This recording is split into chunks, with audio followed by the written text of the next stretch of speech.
troisième jour de sa visite d'État dans les régions du Kabadougou et du Folon, le président de la République, Alassane Ouattara, a été accueilli aujourd'hui avec ferveur à Gbeleban et Samatigila. Le maïs et le manioc dans la fabrication du pain, le projet financé par la Banque mondiale est initié par le programme de productivité agricole de l'Afrique de l'Ouest.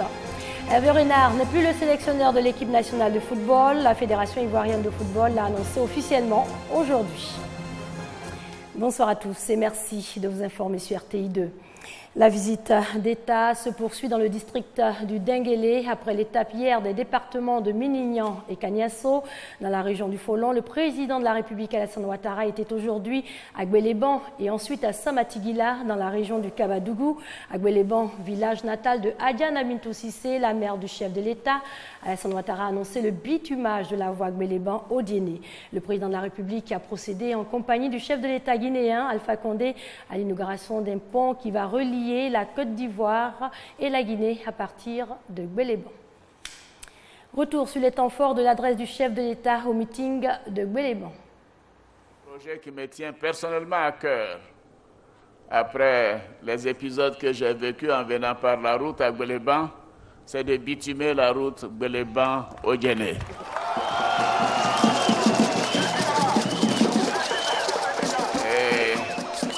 Et je peux vous dire que les travaux commenceront dès cette année. Chers parents, je voudrais vous réitérer tous mes remerciements. Je sais qu'avec vos prières, nous continuerons d'aller de l'avant et que la Côte d'Ivoire sera en paix. Que la Côte d'Ivoire continuera de profiter de la prospérité qui démarre. Que la sécurité étant revenue dans tous les départements, que la Côte d'Ivoire va maintenant renforcer la cohésion nationale, la réconciliation entre les enfants de ce beau pays. Oui, la politique ne doit pas diviser les Ivoiriens. Oui, la politique doit être une saine compétition qui permet aux populations de choisir. Un peu partout où nous sommes passés, j'ai entendu les populations dire que le pays avait bougé, que la situation s'améliore. Bien évidemment, il y a encore des choses à faire, parce que rien n'est parfait. Mais nous allons continuer sur cette lancée. Et de Gbeleban, je peux affirmer que nous n'allons exclure aucune région, aucun département de Côte d'Ivoire dans ce que nous avons entrepris. Toujours concernant cette visite d'État dans le Denguélé, demain pour son 4e jour dans le district, le président de la République, Alassane Ouattara, sera à Madinani et à Séguélo. En bref, ouvert hier, le 4e congrès du Front populaire ivoirien a refermé ses portes aujourd'hui. Le parti de l'ex-président ivoirien Laurent Gbagbo a désigné Afin Guessan comme son candidat à la présidentielle d'octobre 2015. Et puis cette information, le directeur général des impôts rappelle aux entrepreneurs de transport public, aux marchands forains avec véhicules automobiles relevant d'un régime réel d'imposition et aux exploitants de corbillards ou fourgons mortuaires que conformément à l'annexe fiscale à la loi de finances pour l'année 2015 entrée en vigueur depuis le 3 janvier, la date limite pour le paiement de la deuxième moitié de leur patente est fixée au 20 mai 2015, délai de rigueur. Un nouveau type de pain sur le marché, le maïs et le manioc entrent dans la fabrication de ce pain, un projet initié par le programme de productivité agricole de l'Afrique de l'Ouest. Issaïo et Adama Koné. Bientôt, les populations vont consommer du pain composé local fait à partir du blé maïs et du blé manioc. Cette production de pain de qualité à base de farine composée est faite à partir de 15% de farine locale et de 85% de blé. Le projet pilote de ce pain composé vise à valoriser le vivrier ivoirien et à contribuer à la souveraineté alimentaire de la Côte d'Ivoire. Nous allons mettre du matériel qui fait ce pain-là dans toute la Côte d'Ivoire. Les premiers essais ont eu un grand succès, à tel enseigne que beaucoup de boulangers demandent. Aujourd'hui, non seulement nous pouvons faire du pain avec du maïs, du manioc, mais de la banane, de la patate et puis du riz. Voyez-vous, la technologie est tellement avancée. En général, partout se crée une unité de transformation des activités induites tout autour.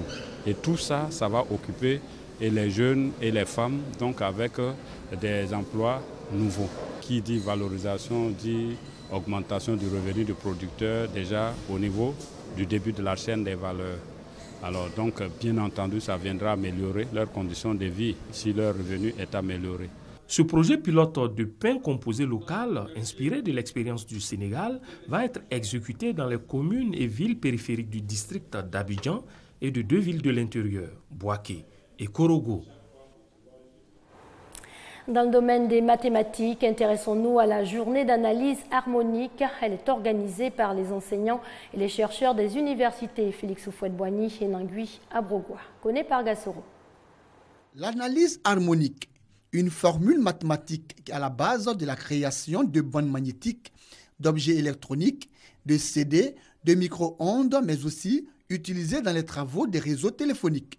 En vue de faire connaître cette formule et montrer son importance aux étudiants, une journée a été initiée par des enseignants-chercheurs en analyse harmonique des universités Félix Houphouët-Boigny de Cocody et Nangui Abrogwa d'Abobo Adjamé, journée qui est à sa 2e édition. Les étudiants en master et doctorat de l'UFR mathématiques et informatique présents se disent satisfaits de la tenue d'une telle journée.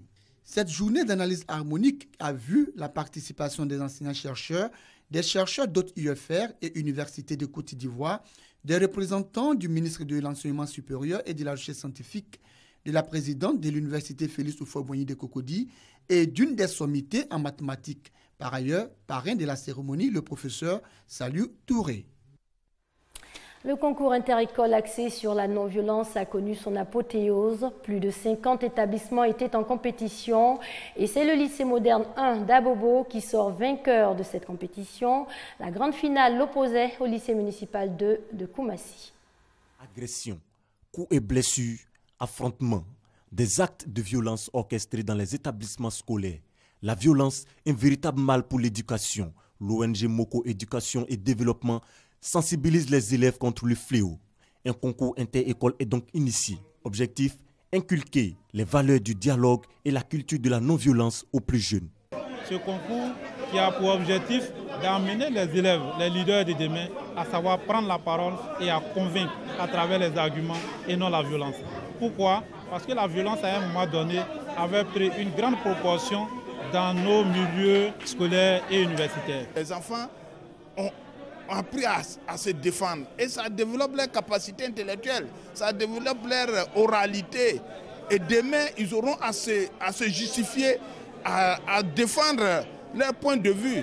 À tous les niveaux, c'est le raisonnement. Ce concours a réuni plus d'une 50aine d'établissements secondaires du district d'Abidjan.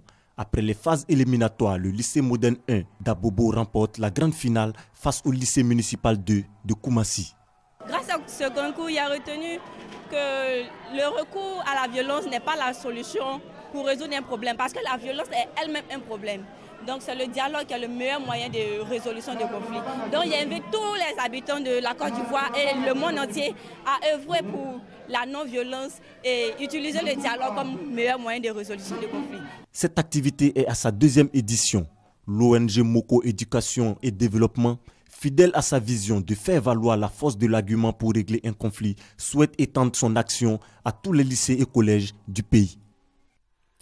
Hervé Renard n'est plus le sélectionneur des éléphants footballeurs. La Fédération ivoirienne de football a rendu l'information officielle aujourd'hui. Anja Soukrou. Hervé Renard ne commandera plus le banc de touche des éléphants de Côte d'Ivoire. Il avait pour mission essentielle de rebâtir une équipe nationale. Et l'horizon qu'on s'était fixé, c'était l'horizon de la CAN 2017. C'est pour ça qu'on lui avait fait un contrat de deux années avec possibilité de reconduction. Donc, la première chose que nous avons fait, c'est donc exprimer notre regret que cette collaboration doive s'arrêter de façon anticipée. Après avoir brillamment remporté la CAN 2015 avec les éléphants, Hervé Renard veut s'attaquer à de nouveaux challenges. En ayant remporté 2 titres en 2012 et en 2015, je me suis dit que, d'une part, je vous l'avoue sincèrement, il me serait difficile de faire mieux sur ce continent.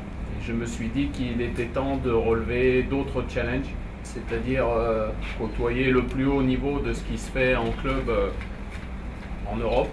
Hervé Renard est fortement pressenti pour remplacer René Girard au poste d'entraîneur de Lille en Ligue 1 française.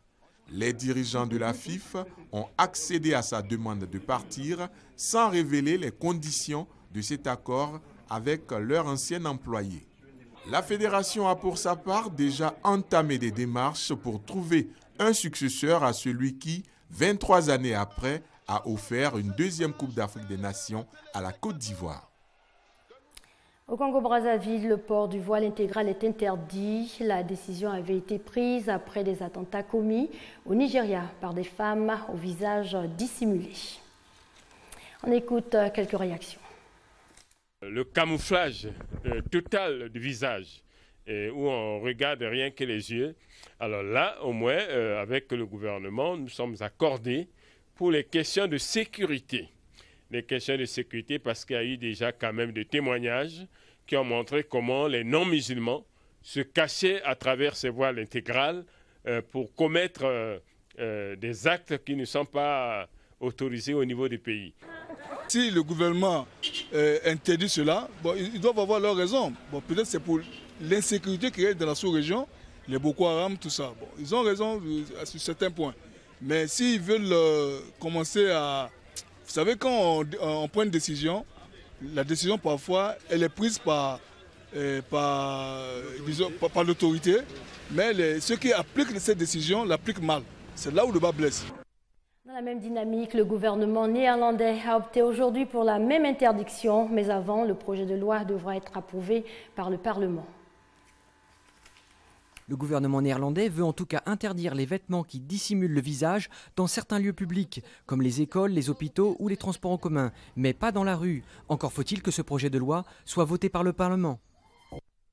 Le président américain Barack Obama a reçu à la Maison-Blanche le président tunisien Béji Caïd Essebsi. Barack Obama qui a affiché son intention de désigner la Tunisie comme allié majeur non membre de l'OTAN. Nous avons discuté lors de cette réunion de toutes les questions touchant à la coopération Tunisie-Amérique dans tous les domaines. Et j'ai senti l'engagement des États-Unis à poursuivre leur soutien pour assurer le succès de la démocratie en Tunisie. C'est important de reconnaître que le lieu où le printemps arabe a commencé est aussi celui où nous avons vu les progrès les plus extraordinaires, avec la participation de tous les partis et de toute la population, y compris les femmes et les minorités, dans la vie civique et politique du pays.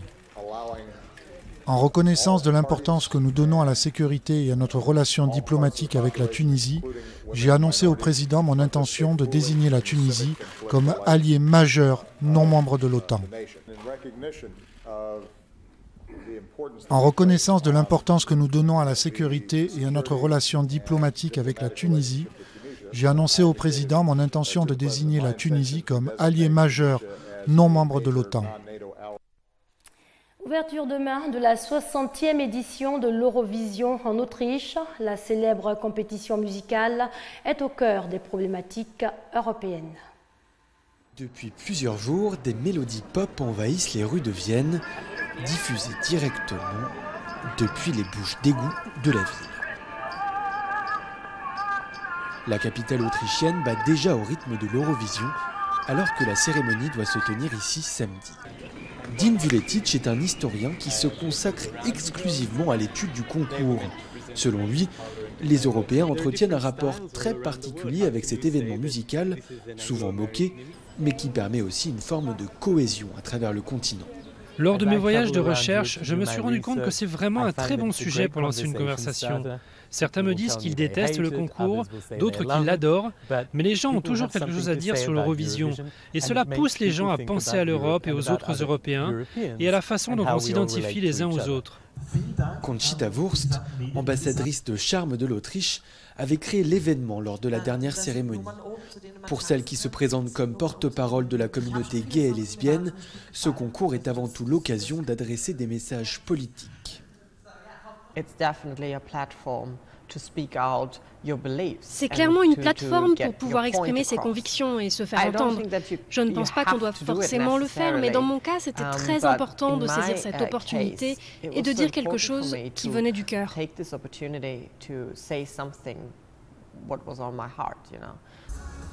Sous ces airs kitsch et légers pleinement assumés, l'Eurovision coûte très cher. Cette année, près de 37 millions d'euros ont été investis dans l'organisation du concours. Des moyens colossaux pour une occasion unique, celle pour le pays de se fabriquer une nouvelle image de marque. Habituellement, on a une bonne image. Cette image est liée à la musique classique, à l'opéra et au théâtre. À présent, on peut montrer que l'Autriche est un pays moderne, ouvert d'esprit, libéral et généreux. En 2014, 200 millions de personnes ont suivi la compétition à travers le monde. Un chiffre que les organisateurs espèrent dépasser cette année grâce à des candidats particulièrement attendus. Au programme, une formation de punk trisomique et autiste pour la Finlande, ou encore un candidat australien qui pour la première fois représentera son pays. Fin de cette édition, merci à vous de l'avoir suivi. Excellente soirée sur les antennes de la RTI, la marque du service public.